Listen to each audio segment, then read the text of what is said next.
अगर एक के बाद एक राजकुमारों की गर्दनें अपने सांप कटने लगे और मरने के बाद भी उनकी आंखें खुली रहे, तो क्या ये मौत है या कोई श्राप?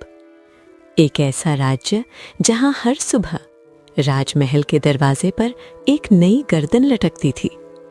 राजा टूट चुका था, राज्य दहशत में था और इसी अंधेरे में दो भाई खड़े थे। एक बुद्धि से भरा लेकिन लालच में अंधा, दूसरा साधारण लेकिन ईमानदार और भाग्यवान। एक ने कहा, मैं राजा बनूंगा। दूसरे ने कहा, मैं सिर्फ एक बेटी को बचाना चाहता हूं। एक भाई सुनहरी लोक में गया जहां सुंदरता मौत का जाल थी और प्यार पत्थर बना देता था। वहां एक मलिका थी जो जवान रहने के लिए राजकुमारों का खून पीती थी, और एक राजकुमारी जो अगली भली थी। एक भाई लालच में हमेशा के लिए खो गया और दूसरा मौत के रास्ते पर सिर्फ भरोसे के साथ चल पड़ा। क्या ईमानदारी शैतान को हरा पाएगी? क्या भाग्य श्राप को तोड़ पाएगा? ये कहानी है मौत, मोह और मोक्ष की, जहां अच्छाई जीतती है लेकिन कीमत बहुत बड़ी होती है। अरे, ये आधी रात को राजकुमार देवांश कहां जा रहा है? ये जरूर किसी गुप्त खजाने की तलाश में निकला है। आज मौका अच्छा है। मैं इसका पीछा करता हूं, क्या पता कुछ खजाना मेरे हाथ भी लग जाए। धीरज चुपचाप राजकुमार देवांश का पीछा करने लगता है। राजकुमार तेज कदमों से जंगल की ओर बढ़ता चला जा रहा था। कुछ दूर जाकर राजकुमार एक पुरानी रहस्यमय कुंड के पास रुक जाता है और तभी अचानक राजकुमार का सर खुद ही धड़ से अलग हो गया। खून के छींटे दूर दूर तक फैल गए। राजकुमार का सर हवा में गायब हो गया और उसका धड़ सीधे उस रहस्यमय कुंड में जा गिरा। ये सब देखकर धीरज पसीने से भीग चुका था। ये क्या हुआ? राजकुमार का सर कहाँ गया? और राजकुमार का सर खुद कैसे कट गया? नहीं, मैं यहां से जाता हूं, कहीं मुझे भी कुछ हो न जाए। धीरज जान बचाकर दौड़ता हुआ अपने घर लौट जाता है। घर पहुंचते ही वो अपने भाई मोहन को सब बता देता है। क्या? ये तो बहुत ही अजीब रहस्य है। बेचारे राजा रानी पर क्या बीतेगी जब उन्हें अपने बेटे के बारे में पता चलेगा। अगली सुबह जैसे ही हुई, पूरे राज्य में कोहराम मच गया। पूरा गांव राजमहल के सामने इकट्ठा था और महल के दरवाजे पर राजकुमार देवांश का कटा हुआ सर लटका हुआ था। बाप रे! धीरज, ये तो वही राजकुमार की गर्दन है जिसकी कल मौत हुई थी। पर ये कैसा रहस्य है? मरने के बाद भी इसकी आंखें खुली हुई हैं और ये दरवाजे पर ही क्यों लटकी है? पूरा गांव दहशत में डूब चुका था। राजा अपने बाकी 6 राजकुमारों और राजकुमारी नैना के साथ सदमे में थे। महाराज, हम 7 भाई थे। हमारे एक भाई देवांश की रहस्यमय मौत हो गई है, पर आप हम पर भरोसा रखिए, हम इस रहस्य का पता जरूर लगाएंगे। नहीं, कोई रहस्य का पता नहीं लगाएगा। मैं अपना एक बेटा खो चुका हूं, किसी और को नहीं खोना चाहता। इसलिए अगले 1 महीने तक तुम महल से बाहर नहीं निकलोगे। लेकिन पिता महाराज, हम ऐसे डर के नहीं बैठ सकते। गांव वाले भी डरे हुए हैं। वो गर्दन देखकर हमारे फैसले का इंतजार कर रहे हैं। मंत्री जी, मेरे 6 राजकुमारों और राजकुमारी नैना को ऐसे कारावास में डालो कि कोई भी महल से बाहर न जा सके। कड़ा पहरा लगा दो। लेकिन अगले ही दिन महल के दरवाजे पर एक और राजकुमार वीरेंद्र की गर्दन लटकी हुई थी। हे भगवान, ये क्या हो गया? मैंने तो अपने बेटे को 7 तालों में बंद रखा था, फिर ये कैसे हो गया? पता नहीं महाराज, ये किस गुनाह की सजा है। ये रहस्य बहुत ही विचित्र है। पहरा और कड़ा कर दो। पहरा बढ़ा दिया गया, पर कोई फायदा नहीं हुआ। अगले 5 दिनों में बाकी 5 राजकुमारों की गर्दनें भी महल के दरवाजे पर लटक चुकी थीं। गर्दनों की आंखों से आंसू बह रहे थे, जैसे वे मरकर भी जिंदा हों। गांव में खौफ फैल चुका था और राजा पूरी तरह टूट चुके थे। तभी धीरज भागता हुआ मोहन के पास आता है।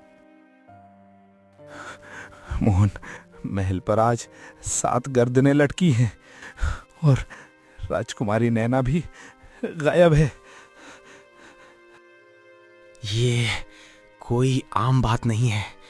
लगता है राजा पर कोई भयानक शाप है। तभी बाहर से घोषणा की आवाज गूंजती है। सुनो सुनो सुनो, जो भी राजकुमारों की कटी गर्दनों का रहस्य सुलझाएगा और राजकुमारी नैना को वापस लाएगा, उसे इस राज्य का राजा बनाया जाएगा। जो भी राजा बनना चाहे कल सुबह महल आ जाए।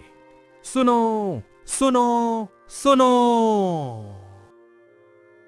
ये सुनकर गांव वाले डर गए थे, क्योंकि कोई भी अपनी जान खतरे में डालना नहीं चाहता था। लेकिन धीरज के दिमाग में लालच के घोड़े अब पूरी तरह से बेकाबू हो चुके थे।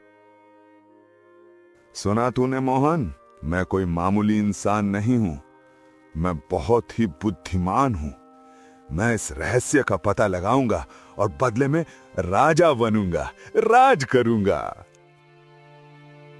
अगर ये करना ही है धीरज, तो लालच में मत कर, राजा के भले के लिए कर, राज्य के लिए कर। लालच से कभी किसी का भला हुआ है क्या? तेरे पास बुद्धि है, इसे नेक काम में लगा, लालच में नहीं।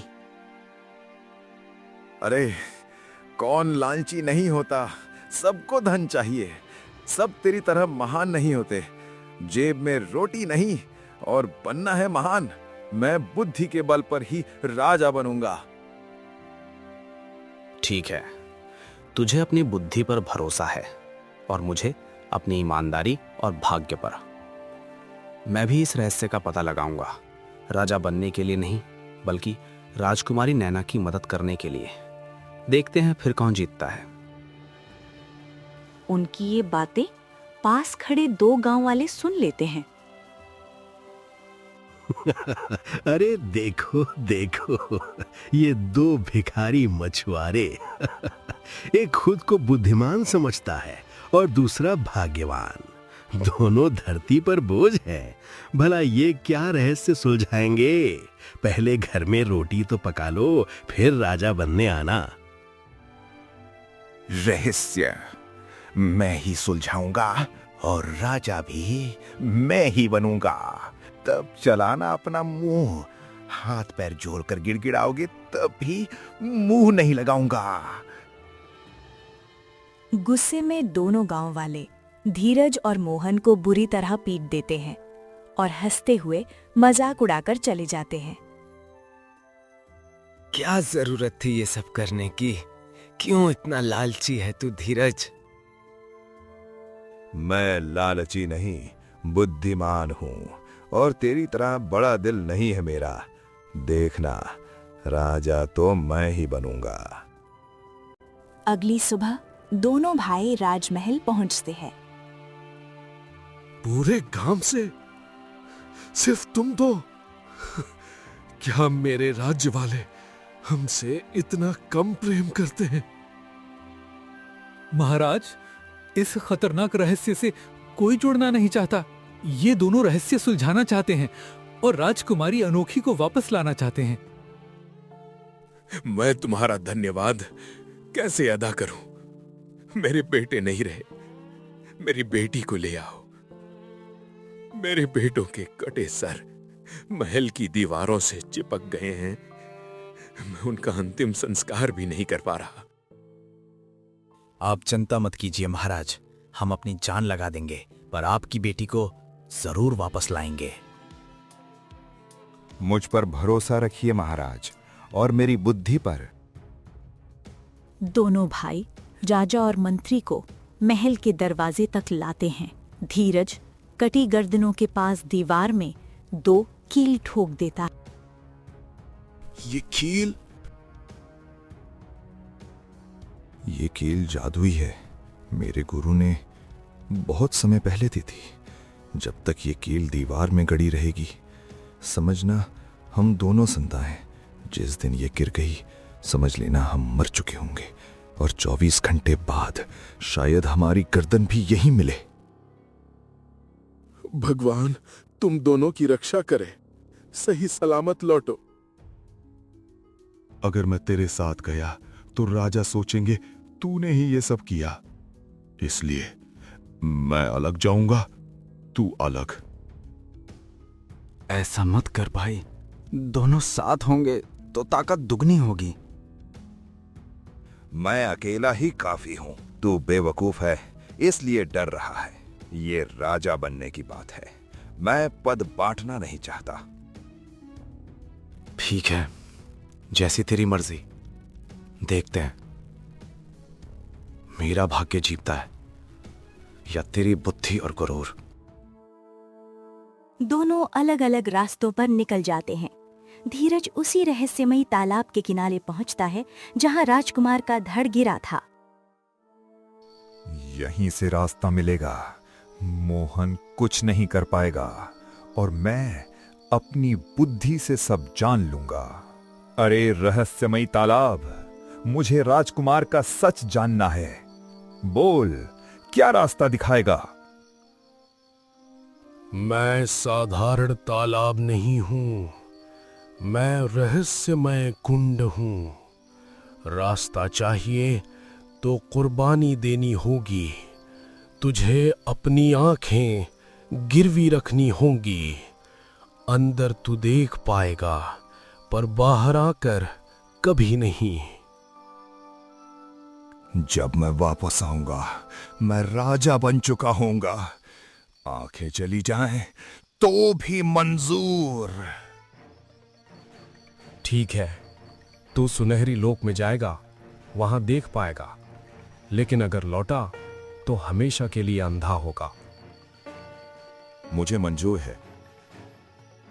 धीरज तालाब में कूद जाता है और पहुंच जाता है सुनहरी लोक में। अरे बाप रे, ये तो सच में सुनहरा लोक है। अरे बाप रे, इतनी खूबसूरत दुनिया, ये तो सच में सुनहरा लोक लगता है। सब कुछ कितना चमकदार है, मानो मैं किसी जश्न में आ गया हूं।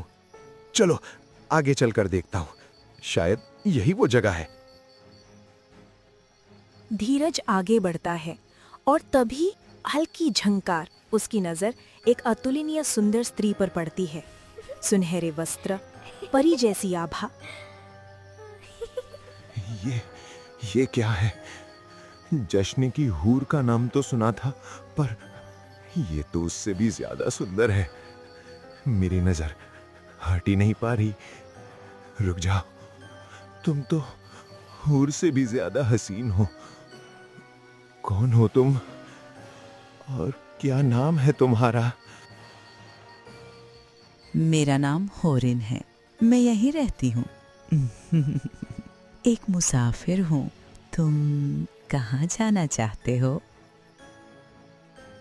जाना तो मुझे भी सुनहरी लोक में ही है, पर कहाँ जाना है अब समझ नहीं आ रहा। तुम्हारे पास आकर सब कुछ धुंधला लगने लगा है। धीरज पूरी तरह होरिन के वश में आ चुका था। आगे का रास्ता तुम्हें यही मिलेगा, पर क्या तुम मेरी खूबसूरती को ठुकराकर यहाँ से जाना चाहते हो? ए इंसान, मुझे तुमसे प्यार हो गया है। यहीं रुक जाओ मेरे पास। अरे मैं कोई पागल थोड़े ही हूँ, जो इतनी खूबसूरत दुनिया छोड़ दूं, मैं तैयार हूं। पर मुझे तुमसे शादी करनी है। मैं यहीं रहना चाहता हूं, हमेशा। तो आओ, मेरी बाहों में आओ और सिर्फ मेरे बन जाओ। जैसे ही हॉरेन ने धीरज को छुआ, वो सुंदर स्त्री एक डरावनी बूढ़ी चुड़ैल में बदल गई। सुनहरी दुनिया एक पल में काले खंडर में तब्दील हो गई। उसका चेहरा 80 बरस की उम्र जैसा भयानक विकृत। उसकी मधुर हंसी अब डरावनी कर्कश हंसी बन चुकी थी। नहीं, नहीं, नहीं, ये सच नहीं हो सकता। कैसे इसका हुस्न मेरी बुद्धि पर भारी पड़ गया। मेरी तरफ मत बढ़ो। पर वो बूढ़ी हॉरन धीरज की ओर बढ़ी, उसके सर पर हाथ रखा। स्थिर हो जा, सांस रुक जाए, जीवन थम जाए। धीरज वहीं जम गया और एक सुनहरी पत्थर की मूर्ति बन गया। काम तमाम। अब ये खबर महारानी को देनी होगी। होरन पहुंचती है काली मलिका के दरबार में। एक विशाल काले सिंहासन पर मलिका विराजमान थीं। कहो मेरी दासी, कैसे आना हुआ? महारानी, इंसानी लोक से एक मानव आया था, राजकुमारों की गर्दन के रहस्य को जानने और राजकुमारी नैना को बचाने। मैं जानती हूँ, तूने उसे मिटा दिया है। मेरे रहस्य को कोई नहीं सुलझा सकता। मैं इस काली दुनिया की सबसे बड़ी शैतान हूँ। मेरे राजकुमारों के साथ क्या हुआ, ये रहस्य कोई कभी नहीं जान पाएगा। अब दफा हो जाओ और ध्यान रखना कोई और यहाँ तक ना पहुंचे। मलिका जाती है उस कक्ष में जहां राजकुमारी नैना कैद थी। मलिका, मुझे जाने दो। मेरे पिता मेरा इंतजार कर रहे होंगे। कैसे जाने दूं?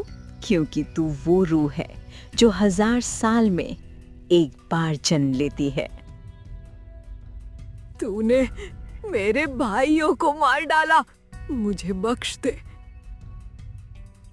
हाँ, मैंने मारा उनका खून पीकर, उनकी आत्मा खाकर मैं जवान रहती हूँ। और अगर तुझे कुर्बान कर दूं तो मुझे फिर किसी और बलि की जरूरत नहीं। भगवान के लिए ऐसा मत करो। चुप। मैं भगवान को नहीं, शैतान को मानती हूँ। तेरे पास सिर्फ 2 दिन हैं। उधर महल में जैसे ही धीरज की मृत्यु हुई, एक कील दीवार से गिर जाती है। हे भगवान, एक और उम्मीद टूट गई। धीरज मर चुका है। मेरी बेटी की रक्षा करना और मोहन की भी। उधर मोहन चिंता में भटक रहा था। क्या करूं, कहां जाऊं? 2 दिन हो गए, कोई रास्ता नहीं। धीरज से ही कहता था मैं किसी काम का नहीं। तभी उसे याद आता है। हाँ, अपने बचपन के गुरु के पास जाता हूं, वही रास्ता दिखा सकते हैं। मोहन एक नई उम्मीद के साथ अपने गुरु के पास जाता है और सब कुछ बता देता है। मौत, सिर्फ मौत। इस रास्ते पर मत जाना, क्योंकि मौत शुरू हो चुकी है। गुरुजी, अब रुकने का समय नहीं है। इन मौतों को रोकना होगा। अब बस मुझे जाने का रास्ता बताइए। ठीक है मोहन, मैं तुझे वहां तक पहुंचा सकता हूं, पर उसके आगे तेरी मदद कोई नहीं कर पाएगा। और ये ले, ये तेरे काम आएगा। गुरु मोहन को एक कागज की पुड़िया देते हैं। फिर सुनहरे अक्षरों में लिखी एक जादुई किताब खोलते हैं। मैं कुछ मंत्र पढ़ूंगा और फिर तू इस किताब के भीतर चला जाएगा और फिर वहां से सीधे सुनहरी लोक। ठीक है गुरुजी। मंत्र शुरू होते ही मोहन का कद धीरे धीरे छोटा होने लगता है और अगले ही पल वो किताब के भीतर समा जाता है। अरे, मैं सुनहरी लोक में आ गया। सब कुछ कितना सुंदर है, हर तरफ सुनहरा उजाला। लेकिन मुझे राजकुमारी नैना को ढूंढना होगा।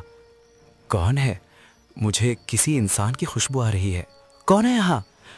लगता है इस दुनिया की मलिका को मेरे आने की खबर मिल गई है। मुझे छुपना होगा। तभी सुनहरी मलिका अचानक उसके सामने प्रकट होती है। एक ही पल में अपने पंजों से मोहन को जकड़ लेती है। छोड़ो, छोड़ो मुझे जाने दो। क्यों इंसान डर गया? मैं चाहूं तो एक झटके में तेरी गर्दन धड़ से अलग कर दूं, लेकिन आज वो दिन नहीं है। आज राजकुमारी के बलि से एक अनोखी पूजा होगी और तेरी मौत के लिए मैंने अलग जगह चुनी है। मलिका एक फूंक मारती है और मोहन सीधे एक शमशान में जा गिरता है। ये तो शमशान है, बीचों बीच एक ताबूत। हे भगवान, ये जगह बहुत डरावनी है। मोहन अनजाने में ताबूत को छू लेता है। ताबूत खुल जाता है और उसके भीतर से 200 साल पुराना घोरी जिंदा हो उठता है। नहीं नहीं, मुझे मत मारो। मैं बुरी नियत से नहीं आया। मैं राजकुमारी नैना को बचाने आया हूँ, उसे जिंदा आजाद कराने। तेरे छूने से मैं जीवित हो गया मोहन, वरना मैं 200 साल से यहाँ कैद था। आपको यहाँ कैद किसने किया? सुनहरी मलिका ने। वो मुझे मारने वाली थी क्योंकि मैं उसे मारने वाला था। उसके इरादे काले थे, इसलिए उसने मेरी शक्तियां छीन ली। अब सिर्फ तुम ही उसे खत्म कर सकते हो। लेकिन बाबा, मलिका राजकुमारी की गर्दन काटने वाली है। उसे रोकने के लिए एक जादुई धूल चाहिए, वो मेरे पास है। पर याद रखना, उसे खत्म करने के लिए सिर्फ धूल नहीं, उसके साथ तेरी ईमानदारी भी चाहिए। दोनों पूजा स्थल की ओर चल पड़ते हैं। वो समय आ गया है जब मेरी सालों की मनोकामना पूरी होने वाली है। रुक जाओ, हे भगवान, मेरी मदद करो। तभी अघोरी मंत्र पढ़ना शुरू करता है और मोहन जादुई धूल मलिका पर डाल देता है। नहीं, ये नहीं हो सकता। ये मंत्र, ये धूल, मेरा जिस्म चल रहा है। अब कुछ नहीं रुकेगा, तेरा अंत निकट है। दया करो, मुझे जीना है। जब तूने एक पिता से उसके बेटे छीने, तब दया कहाँ थी? राजकुमारी, इधर आइए। अब मैं ऐसा मंत्र पढ़ूंगा जो हमें हमारी दुनिया में लौटा देगा।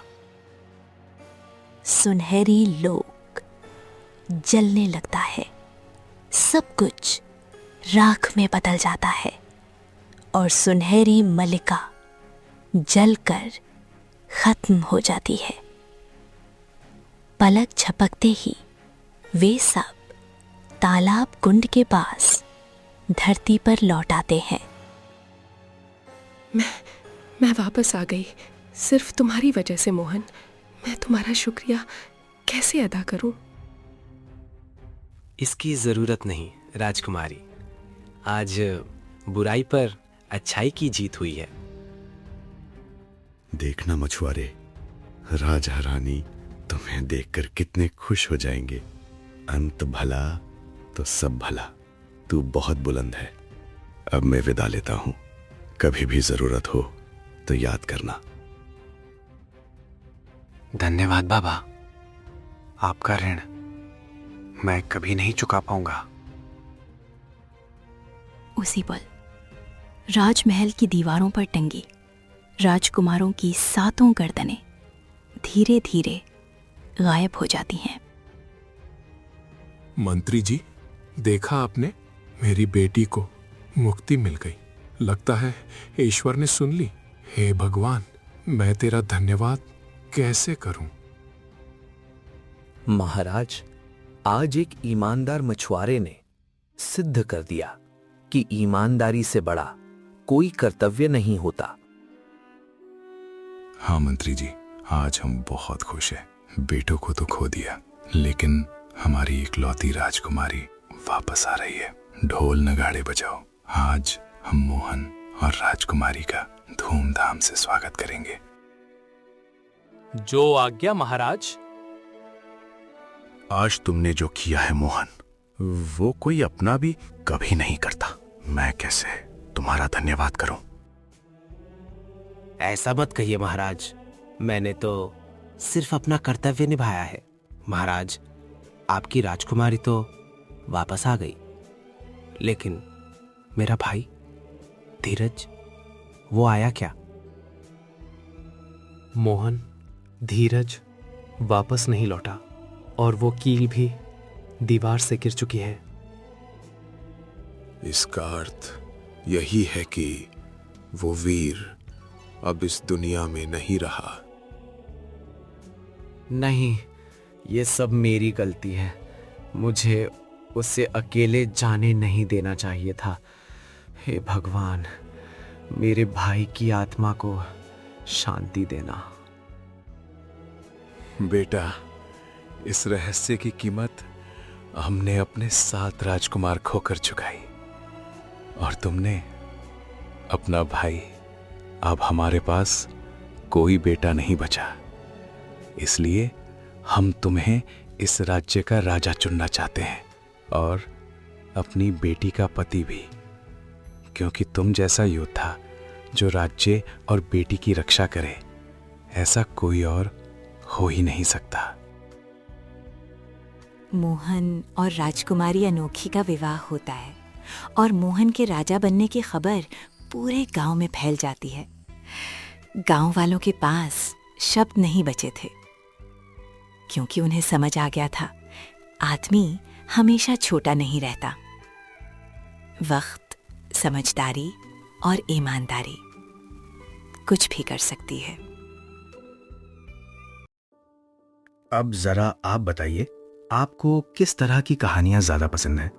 डरावनी, जादुई, रहस्यमयी? कमेंट में जरूर लिखिए। और अगर कहानी अच्छी लगी हो तो चैनल को सब्सक्राइब कर दीजिए। अगली कहानी उसी पर बनेगी।